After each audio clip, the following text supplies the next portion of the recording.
भारत की राजनीति में एक बहुत बड़ा बदलाव होने जा रहा है। एक ऐसा बदलाव जो सत्ता के समीकरण को शायद हमेशा के लिए बदल दें। जी हाँ, आज हम बात करने वाले हैं 131वें संविधान संशोधन विधेयक की। चलिए समझते हैं कि आखिर ये है क्या और ये इतना जरूरी क्यों है। तो सबसे बड़ा सवाल, क्या लोकसभा में सांसदों की संख्या 543 से बढ़कर 850 होने वाली है? ये सिर्फ एक नंबर नहीं है, बल्कि एक ऐसा प्रस्ताव है जो भारत के हर नागरिक के प्रतिनिधित्व पर सीधा असर डालेगा। देखिए, ये सिर्फ कुछ सीटों का इजाफा नहीं है, ये लगभग 300 सीटों की एक बहुत बड़ी छलांग है। और इतना बड़ा बदलाव ये निश्चित रूप से देश के राजनीतिक शक्ति संतुलन को बदल सकता है, वो भी हमेशा के लिए। तो सवाल ये है कि ये सब होगा कैसे? इसका जवाब दो बहुत ही महत्वपूर्ण शब्दों में छिपा है। एक है संशोधन और दूसरा है परिसीमन। तो ये परिसीमन आखिर है क्या? देखिए, इसका मूल सिद्धांत है एक व्यक्ति, एक वोट, एक मूल्य। इसका सीधा सा मकसद ये सुनिश्चित करना है कि देश के हर सांसद के पीछे लगभग बराबर संख्या में नागरिक हों, ताकि किसी एक वोट की कीमत दूसरे से कम या ज्यादा ना हो पाए।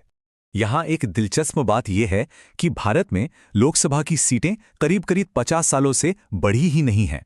हुआ यह था कि 1976 में एक संवैधानिक संशोधन के जरिए सीटों की संख्या पर रोक लगा दी गई थी और अब 2026 में ये रोक खत्म होने जा रही है। इस रोक की वजह से एक बहुत बड़ी असमानता पैदा हो गई है। जैसे कि उत्तर प्रदेश में एक सांसद लगभग 25 से 30 लाख लोगों का प्रतिनिधित्व करता है, वहीं तमिलनाडु में यह आंकड़ा 15 से 20 लाख है। तो ये नया विधेयक इसी अंतर को खत्म करना चाहता है और इसके लिए 2011 की जनगणना के आंकड़ों का इस्तेमाल किया जाएगा। लेकिन सीटों की संख्या बढ़ाने का यह मामला सिर्फ प्रतिनिधित्व तक ही सीमित नहीं है।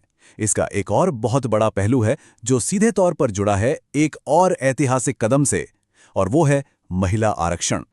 याद होगा कि 2023 में एक कानून आया था, नारी शक्ति वंदन अधिनियम, जिसमें महिलाओं के लिए 33% सीटों का वादा किया गया था।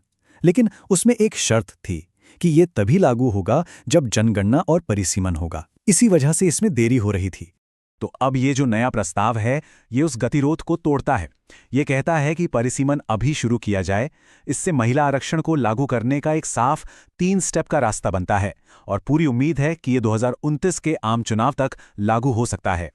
लेकिन ये प्रस्ताव जितना सीधा दिखता है उतना है नहीं। एक तरफ तो ये समानता और महिला आरक्षण की बात करता है, पर दूसरी तरफ इसने एक बहुत बड़ी बहस खड़ी कर दी है।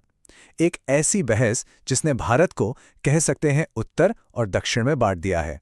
इस बहस के केंद्र में दक्षिणी राज्यों का ये बहुत ही मजबूत सवाल है। उनका तर्क यह है कि उन्होंने परिवार नियोजन के कार्यक्रम को सफलतापूर्वक लागू किया, अपनी जनसंख्या को नियंत्रित किया, तो अब इसकी सजा उन्हें कम राजनीतिक शक्ति के रूप में क्यों दी जानी चाहिए? यहाँ असली मुद्दा इन आंकड़ों में छिपा है। देखिए, सीटें मिलेंगी जनसंख्या के आधार पर। इसका सीधा सा मतलब यह है कि उत्तर भारत के राज्य जहां जनसंख्या ज्यादा तेजी से बढ़ी है, उन्हें संसद में कई ज्यादा सीटें मिलेंगी, वहीं दक्षिण के राज्यों को उतना फायदा नहीं होगा। तो समझने वाली बात यह है कि यह सिर्फ नंबरों का खेल नहीं है, ये शक्ति के मौलिक संतुलन की बात है, देश के संघीय ढांचे की बात है और राष्ट्रीय नीति की भविष्य की दिशा की बात है। तो अब आगे क्या होगा और इस बड़े बदलाव वाले विधेयक के सामने आखिरी चुनौतियां क्या-क्या हैं? देखिए, इस विधेयक को कानून बनाने का रास्ता बिल्कुल भी आसान नहीं है।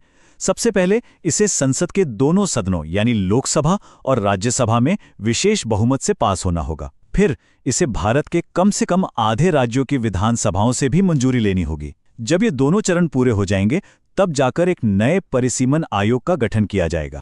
और ये जो नया परिसीमन आयोग बनेगा, वो 3 सदस्यों का होगा। इसमें एक सुप्रीम कोर्ट के जज होंगे, मुख्य चुनाव आयुक्त होंगे और संबंधित राज्य के चुनाव आयुक्त होंगे। इन्हीं के ऊपर भारत के चुनावी नक्शे को फिर से बनाने की ये बहुत बड़ी जिम्मेदारी होगी। तो आखिर में ये सब हमें एक बहुत ही बुनियादी सवाल पर लाकर खड़ा कर देता है। इस विधेयक का मकसद तो एक व्यक्ति एक वोट के सिद्धांत को बहाल करना है, लेकिन ऐसा करते हुए ये संघीय संतुलन और राजनीतिक फायदों को लेकर गहरे सवाल भी खड़े करता है। और ये सवाल पूरे देश को भारतीय लोकतंत्र की असल प्रकृति के बारे में सोचने पर मजबूर करते हैं।